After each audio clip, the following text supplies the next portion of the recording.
Hello friends, today we will learn how we can combine different expressions with the string and what could be the results if we are not careful in writing our expressions. Here we will write a class string concatenation. We will save it in string concatenation.java. Public class name and file name should be same. Otherwise it will be a syntax error. Now we will write our main method public static void main string arg. There is the specific standard for writing the main method. We have discussed this in our fourth lecture, structure of a Java program. If you are not understanding what is this class or method, first watch structure of a program video. Here we will simply print a line on the console and we will write 3 plus 5 in it. If you are not getting what is system.out.println or what is public static void main or what is public class, go to my previous lecture structure of a program and understand it. It will help you in understanding structure of program and in upcoming lectures. Now we will save it. Now we will compile it. It has been compiled successfully. Now we will run this program and here you can see we have error and the error is main method not found in the class string concatenation. Please define the main method as it is saying that define the main method. As we have learned in our previous lectures that to execute a class we have to write main method. Method definition of main method is public static void main string square bracket arg, but we are here writing maint M-A-I-N-T instead of main. We will correct it. Now we will save it. Now we will try to compile it. It has been compiled successfully.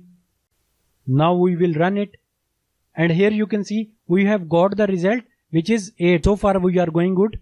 Now what we will do, we will add a string to this and we are expecting that we will get result plus 8. Now let's see if we are right or wrong. We will save it. We will try to compile it. It has been compiled successfully. Now we will run it. But we have got the result 35 instead of 8. What is happening here? Let's talk about it. As we have learned in our previous lecture, operator precedence, that when we have different operators of equal precedence and these operators will be solved from left to right side. So what is happening? First we are adding the result with 3 and we are converting the 3 to string type. We are getting result 3. Then we are adding result 3 to integer 5.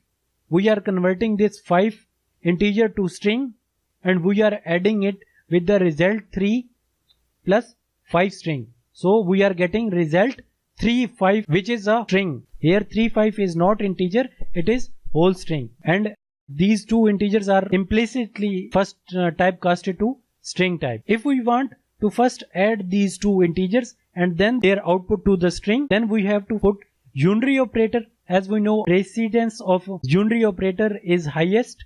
We have learned this in our previous lecture as well. First this 3 plus 5 will be added and then this 8 will be added to the result string. Now we will save it and we will try to compile it. It has been compiled successfully.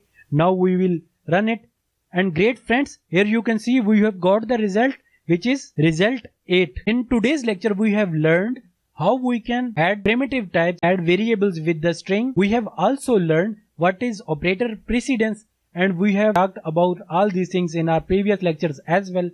That's it for today's lecture. Subscribe to Pak Courses to get updates for upcoming Java videos and share this video with your friends as well. Thank you for your time.